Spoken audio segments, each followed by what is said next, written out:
एकत्व विभक्ताच्या आत्मेची ही सुलभ नाही. वस्तुतः ही आमची कथा असल्यामुळे सुलभ राहायला हवी होती, पण ती दुर्लभ झालेली आहे. आम्हाला एकत्वाची कथा रुचत नाही, समजत नाही, डोक्यावरून जाते. ह्या सगळ्या गोष्टी का होत आहेत? वस्तुतः आम्ही त्याला आपली म्हणली नाही आणि म्हणून सुलभ असणाऱ्या गोष्टी आज दुर्लभ होऊन बसले आहे. हा भाग या व्याख्यानाने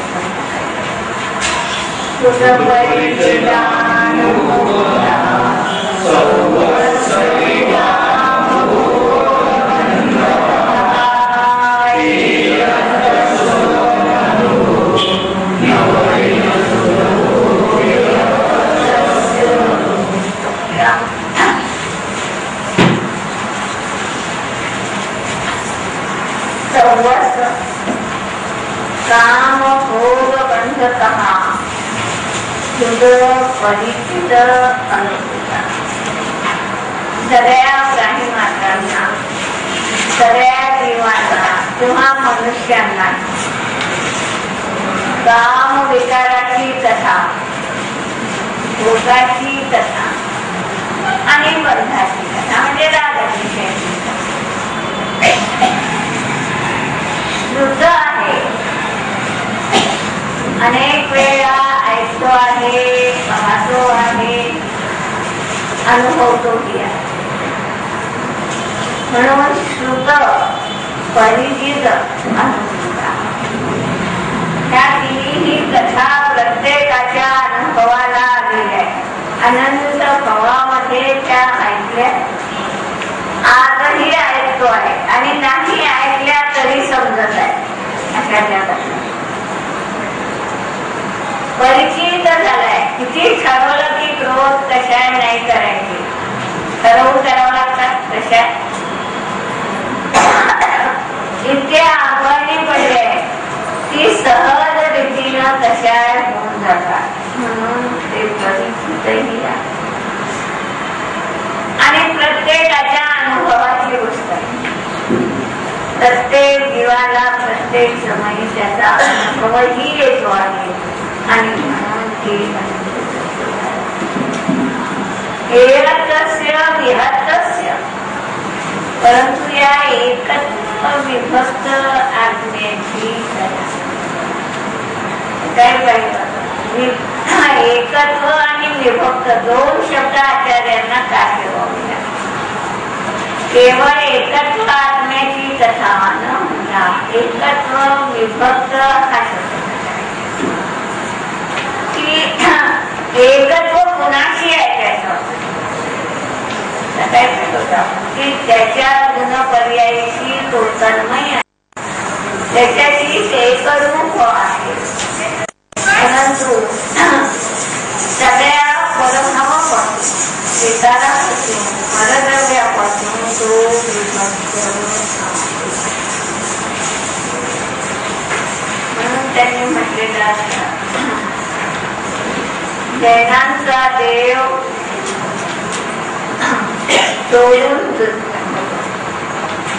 जोडून नाही.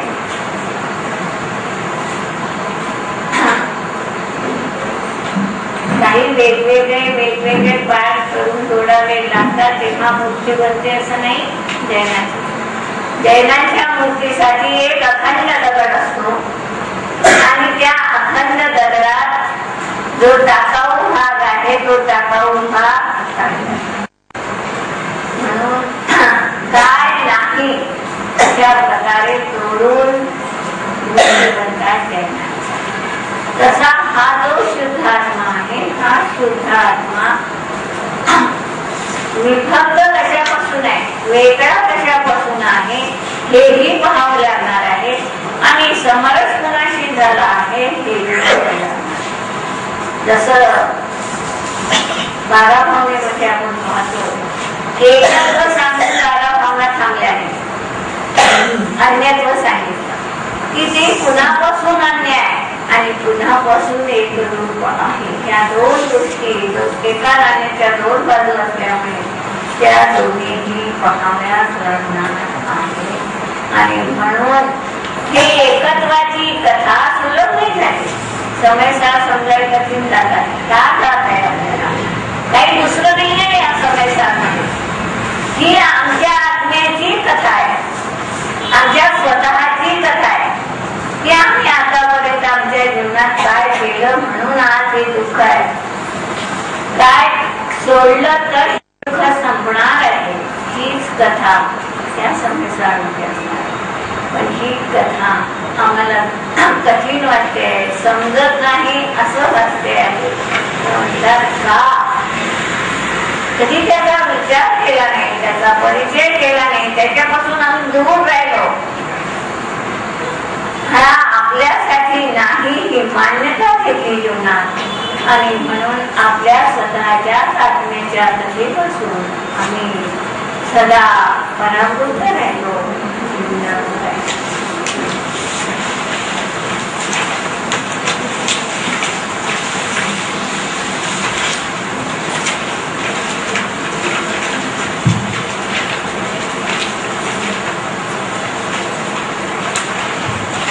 एकत्व कसे जुळलं पाहिजे हे या कथेत सांगणार.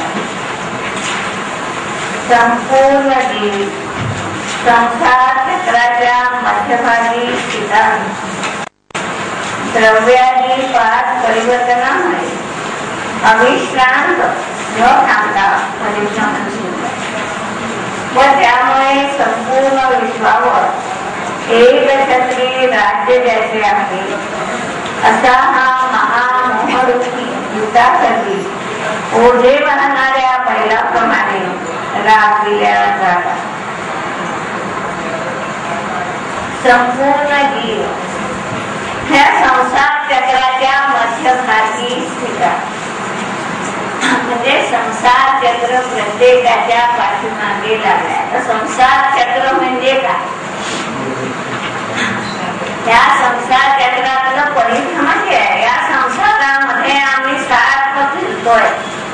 कधी मनुष्य होतोय, कधी दिव्यांचे होतोय, कधी देव होतोय, कधी नारकी होतोय. आणि हे भ्रमण थांबलंच नाही आमचं. निगोडी झालं तर निगोडी नको वाटते. एकेंद्रे होईल तर बरं वाटत. एकेंद्रे स्थावर झालं तर वाटते, जसं झालं द्विंद्रे झालं तर बरं वाटत. आणि म्हणून हा सारखा परिभ्रमण करतो आहे. तर या संसार चक्राच्या मध्यभागी स्थित आहे. मध्यभागी स्थित का म्हणतात? 7 का फिरते?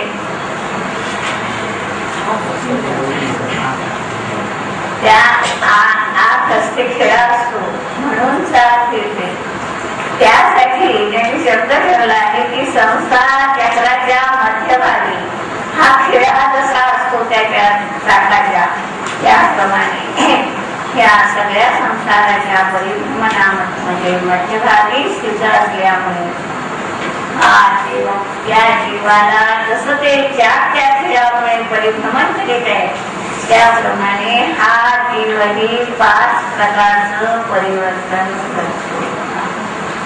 म्हणून आपण आता सध्या जाऊ.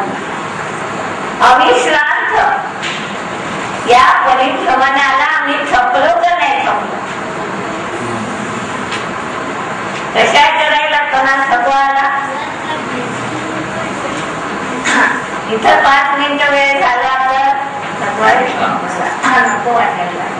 म्हणतात कशा करताना, विकास करताना त्याच्या उपासनेमध्ये कधीही आम्ही थकलो नाही. म्हणून अविश्रांत न थांबता परिभ्रमण सुरू. त्यामुळे या सगळ्या संसाराचा राजा कोण आहे? या संसारावर एक छत्री राज्य कुणाचं आहे म्हणतात आम्हा सगळ्यांवर. या मोहाचं एक छत्री राज्य सुरू आहे आमच्यावर. सगळे जण त्या मोहाच्या अधीन झालेलो आहोत. आणि म्हणून ज्याचं एक छत्री राज्य आहे असा हा मोह. संपूर्ण विश्व त्याच्या अधीन बनलंय म्हणतात. महामोहरूपी भूताची तर भीती वाटते आम्हाला. लागत नाही लागत, लागले नसलं तरी लागलं या कल्पनेनेही आम्ही पितो. पण प्रत्येकाच्या पाठीमागे लागलेलं हे जे भूत आहे मोहरूपी, त्याला कधी घाबरलो आम्ही? घाबरलो कधी? त्या भूतासाठी आम्ही कधीच घाबरलो नाही की ज्या भूतानं आमची पाठ कधीच सोडली नाही. ते भूत तरी त्याचा काळ संपला तर निघून जाईल, पण हा मोहरूपी भूत आमच्या पाठीमागे सतत लागला आहे आणि आम्हाला आमचं स्वरूप काय आहे हे ओळखून देत नाही. त्याच्यापासून तो परावृत्त करण्याच्या पाठीमागे लागलेला असतो. म्हणून महामोहरूपी भूताकरणी ओझे वाहणाऱ्या बैलाप्रमाणे त्या बैलाला ओझं वाहावं लागते. गाडीला झुंपलेला आहे, गाडीत खूप सामान भरलेलं आहे आणि तो वाहतो आहे, तेव्हा आपल्याला दुःख. आचार्याने उपमा दिली आपल्याला, कुणाची उपमा दिली आपल्याला? बैल बनवलं ओझे वाहणाऱ्या बैलाप्रमाणे आम्ही देखील त्या सगळ्या पराच्या कर्तृत्वाचं, पराच्या भोगरूपाचं ओझ सतत वाहतो आहे. रांगोळीला जात आहे तीव्र वेगाने प्रगत होऊन वाढलेल्या कृष्णारूपी रोगाने सदैव पीडित व्यापून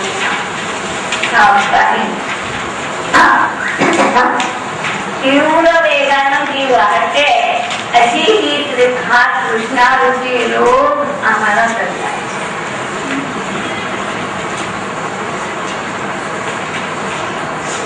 मलेरियाचा ताप कसा वाढतो? त्यांनी उदाहरण मलेरियाच्या तापाचं सांगितलं.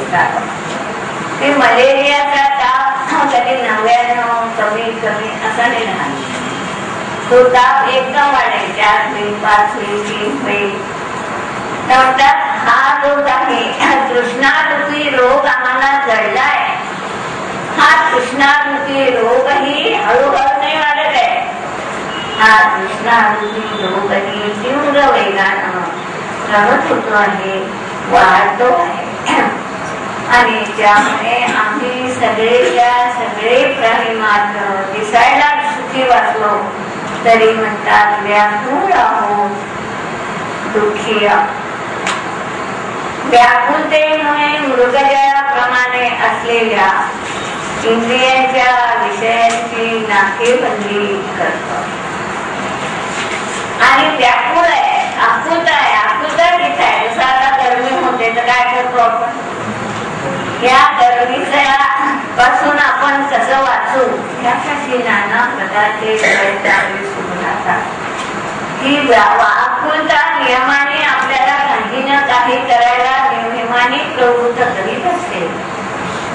व्याकुलतेमुळे मृगजळाप्रमाणे असलेल्या इंद्रियांच्या विषयाची नाके. हे पंचेंद्रियाचे विषय मृगजळाप्रमाणे. मृगजळ सांगायची गरज नाही की पाण्याचा आभास होतो आहे पाणी नसतानाही. त्याला तर वेगळ्याच काढणार आहोत आम्ही. त्या हरिणाला वेगळ्याच काढणार आहोत की अरे बाबा तिथं पाणी नाही, तिथं पाण्याची कल्पना करतो आहे. आचार्य आम्हाला तीच उपमा देत आहे की तू ही मृगासारखा जिथं सुख नाही तिथं दुःख नाही, सुख नाही तिथं दुःखही नाही. मला वाटलं काही वेगळं सांगितलं. पंचेंद्रियाच्या विषयात सुख नाही हे तर बरोबर आहे, पण दुःख आहे कधी? पंचेंद्रियाच्या विषयात दुःख आहे कधी? सगळ्याला वाटलं ना काय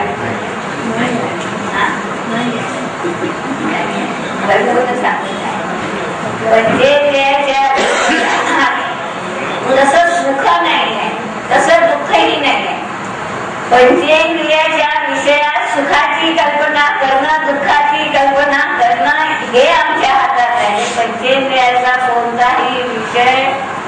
सुखद नाही दुःखद.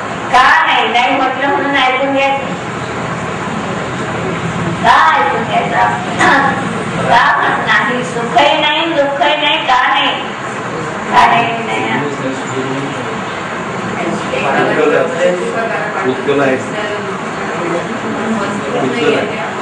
ते भूतगल आहे ना, ज्याच्याजवळ जे नाही ते आम्हाला तसं देणार आहे. त्या पंचेंद्रियाच्या विषयाजवळ न सुख आहे न दुःख आहे आणि म्हणून ते देत नाही. परंतु या पंचेंद्रियाच्या विषयात आम्ही सुख दुःख मानतो आहे, हेच मृगजळ आहे. आणि ते कसे मिळवता येईल, त्याची सुरक्षा कशी करता येईल, ते कमी होऊ नये यासाठी सारा प्रयास आमचा सुरू असणार. जीवांना काम भोग बंधाची कथा एकत्व विरोधी असल्यामुळे अत्यंत विसंवाद अनिष्ट करणारी आहे. तरी जीवांनी ती अनंत वेळा ऐकली, अनंत वेळा परिचयात आली व अनंत वेळा अनुभवातही आली. स्वतः तर करीतच आहे, एवढेच नव्हे ही काम भोग बंधाची कथा ही सगळ्या प्राणी मात्रांना सहज रीतीनं आलेली शिकवणी लागत. काम विकार कुणाला शिकवावं लागलं नाही. भोग कसे मिळवायचे, कसं भोगायचं याचा काही शाळा काढाव्या लागल्या नाही. आणि बंध होण्यासाठी होणारे विकार भाव हे शिकवले. पण क्रोध करा, मान करा, लोभ करा याच्या शाळा आहे कुठे जगात. परंतु ह्या सगळ्या गोष्टी आमच्या जीवनात सहज आल्या. तर ह्या कशा आहेत? एकत्वाच्या विरोधी असणारी कथा आहे. आमच्या आत्म्याच्या स्वभावाच्या विरोधी आहेत त्या सगळ्या. कामाची कथा असली, बंधाची कथा असली तरी जेव्हा आम्हाला असं वाटत आहे की पैसा हा आजच्या काळात सुखद आहे, तो निर्वाहावाच लागेल तरच आम्हाला आजच्या काळात जगता येणार आहे. आता ही कथा कशी झाली? भोगाची कथा आहे तर म्हणतात एकत्वाची कथा आहे, ही भोगाची कथा आहे. आणि त्या कथेसाठी आम्ही आमच्या आत्म्याला अलग काढून ठेवल्यासारखं बाजूला ठेवलं. आत्म्यासाठी सध्या काही करायचा प्रयास नाही ही आम्हा लोकांची कल्पना आहे. आत्म्यासाठी करायचा काळ म्हातारपणाचा, वृद्धापणाचा ठेवलेला आहे. त्या काळात सगळं मिळून घेऊन सुखी जेवण होईल, मुलाबाळांचं सगळं आटोपलं की मग धर्म करू. आणि ज्यावेळी आम्ही हे सगळं आटोपणार आहे, वृद्ध होणार आहोत, तेव्हा आम्ही शास्त्र ऐकायला कान काम करणार नाही, मेंदू स्मरण राहणार नाही, डोळे वाचू देणार नाही. काय करणार आहोत? या सगळ्या कथेमध्ये आम्ही आमचं जीवन बरबाद करतो आहोत. आत्म्याची कथा ज्यात आहे त्या स्वाध्यायासाठी आज आमच्याजवळ वेळ नाही, आज आम्हाला त्याची रुची नाही. हा महत्वाचा भाग लक्षात न घेतल्यामुळे आज आमचं परिभ्रमण कधीही थांबलं. म्हणतात अनंत वेळा ऐकली, अनंत वेळा परिचयात झाले, खूप आंघोळणी पडली आहे. ही कथा आम्हाला ठरवून करावी लागली नाही. अनंत वेळा अनुभवातही आले.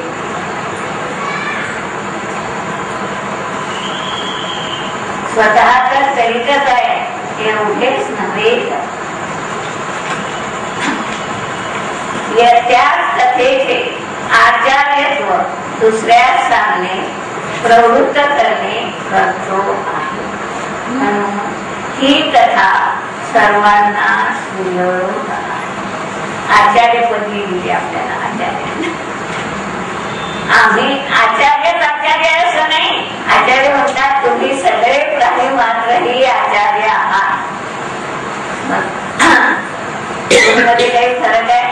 आचार्य म्हणतात आचार्य मोक्ष मार्गाचे प्रवृत्त करणारे आचार्य आहेत, त्यासाठी सांगणारा उपदेश देणारे आचार्य आहेत. आम्ही मात्र असे आचार्य आहोत त्याच कथेचे, कोणत्या कामाच्या भोगाच्या बंधाच्या कथेचंच आचार्यत्व करत आहोत. म्हणजे काय, दुसऱ्यालाही प्रवृत्त करतो आहे, स्वतःही प्रवृत्त होतो आहे. एक सेठ होता, त्याला खूप हव्यास आणि एक होता एक मुलगा होता. तर त्या मुलालाही आपल्यासारखं घर मिळवावं आणि आपल्यापेक्षाही पुढे सरकावं त्याची त्या वेळेने त्या मुलालाही काही कळत नव्हतं. तोपर्यंत तो बाप तसं म्हणेल तशा प्रकारचा करत नाही. सुदैवानं त्याला एका मुलीचा संपर्क मिळाला आणि त्याला कळलं की यात वस्तुतः सुख नाही, असुख आहे, दुःख आहे. आणि म्हणून तो धर्माकडे बाप रागायला लागला. अरे धर्म खायला नाही घालणार, धर्म मुलांचं शिक्षण नाही करून देणार आहे, कुठं लागलास तू? आता आधी हे सगळं मिळव आणि मग धर्म धर्म. त्या मुलाच्या जीवनात ती माझी मुलींची एवढी थट्ट झाली होती की तो पित्याचंही ऐकत नव्हता. 12 तो दुकान उघडायचा, पिता 7 वाजता जात होता दुकान उघडायला आणि मुलगा आपली दुकान उघडायला 12 वाजता जात. आणि वर्षाच्या शेवटी जेव्हा हिशोब काढला तेव्हा मुलाच्या दुकानाचा नफा बाबाच्या दुकानापेक्षा होता. असं झालं कसं म्हणे, हा तर उलट कमी वेळ देत होता आणि हा अधिक वेळ देत होता, तरी असं का झालं?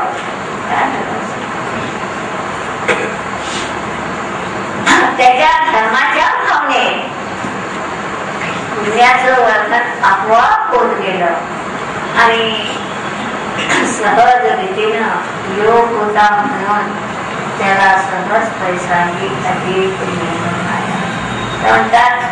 आचार्यत्वासाठी मी कथा सांगितली की त्या बाबांना आचार्यत्व कशाचं केलं होतं? संसार परिभ्रमणाचं आचार्यत्व केलं होतं. तसं प्रत्येक क्षण आम्ही आचार्यत्व करतो आहे, कशाचं करतो आहे? दुसरे लोकही संसारात कसे अडकतील, संसाराच्या बंधनाची रुची त्यांच्या जीवनात कशी येईल, यासाठी आम्ही करतोय. अरे आताच नाही, अजून पुढे आहे. संसार ऐकायचं जीवन पुढचं आहे. या वयात भोग करून घ्या, या वयात काय पाहायचं असेल ते पाहून घ्या, फिरायचं असेल ते फिरून घ्या.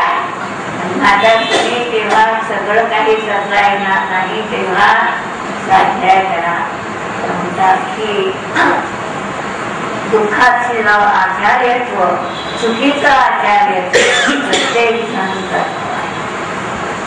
म्हणून ही कथा सर्वांना सुलभ झाली आहे, स्वतःलाही समजत आहे आणि दुसरेही तीच करायला लावत आहे म्हणून सुलभ आहे. पण ह्या सतत प्रगत रूपाने अंतरी प्रकाशमान असलेल्या शुद्ध आत्म्यास कशायाशी जणू एकरूप केल्यामुळे अत्यंत तिरोभूत दृष्टीआड असणारे आत्म्याच्या एकत्वास मात्र स्वयं न जाणल्यामुळे आत्मज्ञ नाही व दुसऱ्या आत्मज्ञानीची संगती उपासना कधी केली. स्वतः आत्मज्ञानी झालो आहे आणि जे आत्मज्ञानी आहे त्यांच्या संपर्कात जायचे आहे भागात पडत नाही. त्यांच्यापासून 4 हात कसं दूर राहता येईल. कधी म्हणलं तर तुझी काही ठिकाणी आले शास्त्राला म्हणून तर काही दिसल्या तर तोंड फिरवून घ्या. तर म्हणतात हा का होतो आहे जीवनात ते सांगतात. प्रगट रूपानं अंतरी प्रकाशमान असलेला, या अंतरंगामध्ये सतत प्रकाशमान असणारा असा हा शुद्धात्मा आहे. हा शुद्धात्मा कशायाशी जणू एकरूप केल्यामुळे, शब्द माझे बोलायचे, हा शुद्धात्मा कशायाशी एकरूप होईल का नाही होणार आहे. आणि तरी शब्द काय झालाय, जणू एकरूप केल्यामुळे, याच्या मान्यते त्यानं केला. वस्तुतः शुद्धात्मा कशाही रूप होता. अत्यंत तिरोभूत दृष्ट्या असणाऱ्या आत्म्याच्या एकत्वास मात्र स्वयं न जाण्यामुळे, आत्म्याच्या एकत्वाची कथा आवडत नाही. तुम्ही काय म्हणता, काय करावं ते सांगा ना, काय सोडावं ते सांगा, काय करावं ते सांगा. आत्मा फात्मा सांगणार. धर्म कशात मानला आपण, काही करण्यात धर्म मानला, काही सोडण्यात धर्म मानला. आचार्य म्हणतात काही सोडायचंही नाही, काही सोडायचंही नाही. आम्हाला धर्म आहे आपल्या आत्म्याच्या स्वभावाला जाणण्याची प्रक्रिया करा. ज्ञाते म्हणा तर सुखी झाल्याशिवाय स्वयं न जाणल्यामुळे तो काय झाला आहे, आत्मज्ञ झाला नाही.